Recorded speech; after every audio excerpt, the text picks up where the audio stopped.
Bonjour à toutes et à tous et bienvenue pour cette vidéo un peu exceptionnelle en raison des fortes turbulences sur les marchés financiers que nous connaissons depuis la fin du mois de juillet.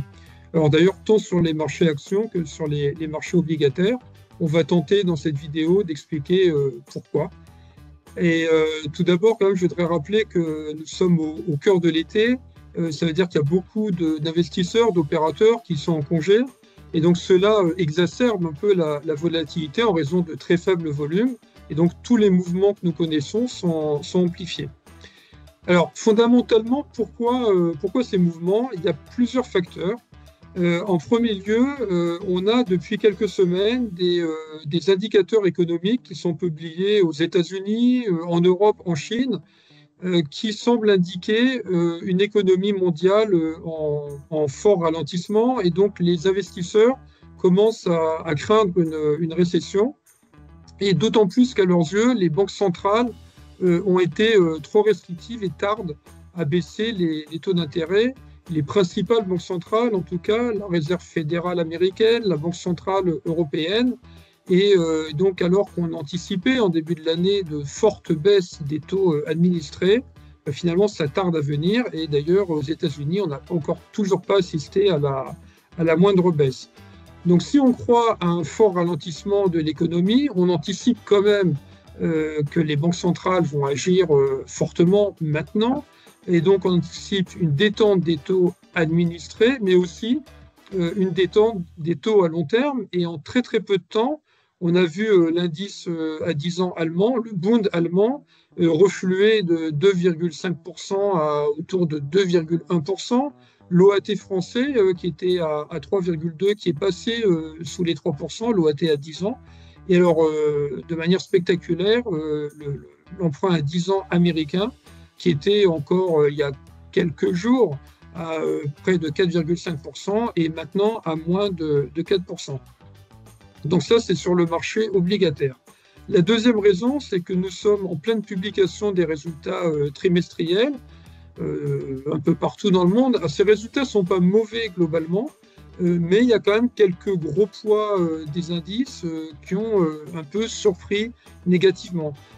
Quand je parle de gros poids d'indices, je fais référence notamment aux grandes valeurs technologiques américaines qui sont liées à l'intelligence artificielle, qui sont liées au numérique. Et alors là, dernièrement, on a vu par exemple Amazon, qui est une valeur très connue, qui a un gros poids de l'indice S&P 500 aux États-Unis et du Nasdaq, qui certes connaît toujours une forte croissance de son activité, mais qui doit faire face à de gros investissements, notamment en infrastructure, et ça pèse sur leurs marges. Donc tout ça a un peu inquiété les investisseurs qui ont vendu ces valeurs, qui d'ailleurs quand même s'étaient très très bien comportés depuis le début de l'année et avaient entraîné à la hausse les marchés. Donc il y a eu des prises de bénéfices sur ces valeurs-là. Autre facteur, quand même, le contexte géopolitique qui reste très tendu, avec notamment l'élimination par Israël de dirigeants du Hezbollah et du Hamas, qui laisse craindre des représailles de la part de l'Iran et de ses alliés, ce qui pourrait entraîner une extension du conflit, avec notamment l'engagement des États-Unis auprès de son allié israélien. Alors, ce fait n'a pas forcément entraîné une forte hausse des cours du pétrole, mais si ça venait à s'amplifier, on pourrait assister encore à des turbulences sur le marché pétrolier. Enfin, quand même, ce qui est notable depuis le 5 août, c'est l'effondrement de l'indice Nikkei japonais, puisqu'il a perdu en une séance 12%, ce qui n'était pas arrivé depuis de nombreuses années, même s'il a rebondi le lendemain de 10%.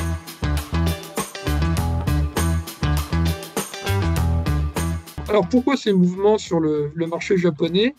En grande partie parce que la Banque centrale japonaise injectait énormément de liquidités, avait maintenu des taux à des niveaux zéro, proche de zéro, et que donc grâce à ça, vous aviez des spéculateurs qui empruntaient des yens, puisqu'il n'y avait pas d'intérêt à payer, et avec ces yens, les revendait en achetant d'autres devises et achetait donc des actifs, aussi bien d'ailleurs ces valeurs technologiques hein, qu'on vient d'évoquer, du Bitcoin ou n'importe quel autre actif, puisque donc ils pouvaient emprunter pas cher du tout sur une devise étrangère.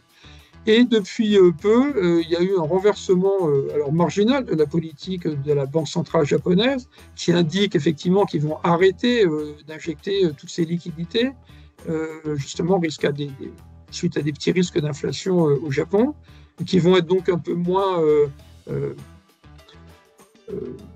un peu plus restrictifs hein, sur leur politique. Et ça a entraîné justement des débouclages des positions avec donc tous les spéculateurs qui ont été obligés de vendre les positions. Et ça a été relayé un peu de manière automatique par des automates, par des algorithmes, puisque quand on casse certains niveaux, ça entraîne des ventes automatiques. Et dans un marché creux, hein, comme je l'ai expliqué, eh ben, ça a été suffisant pour entraîner cette très très forte baisse qui a un peu paniqué quand même l'ensemble des marchés, même si encore une fois, une grande partie a été reprise dès le lendemain. Alors, en ce qui nous concerne, nous étions jusqu'à ce jour acheteurs d'obligations à long terme gouvernementales, mais aussi d'obligations d'entreprise. Et nous avons plutôt bénéficié donc, de cette détente des taux d'intérêt. Nous avons pris une partie de bénéfices parce qu'on considère que ça a été un peu rapide, hein, cette détente. Donc nous en avons un peu profité pour donc prendre quelques bénéfices.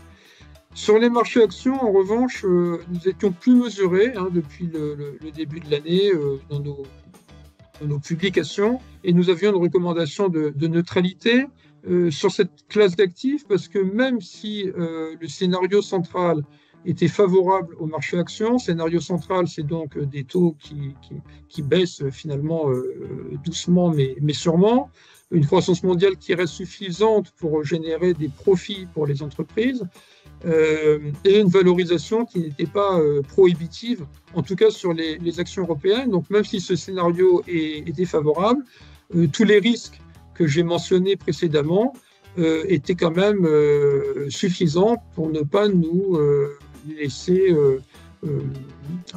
amener à être un peu plus optimiste sur les marchés. Donc certes, maintenant on a une consolidation qui est très nette, puisque matin, on a un CAC 40 qui est finalement en baisse depuis le début de l'année de 6%. On a un Eurostock 50 qui est à l'équilibre depuis le début de l'année, qui progresse d'à peine 1%.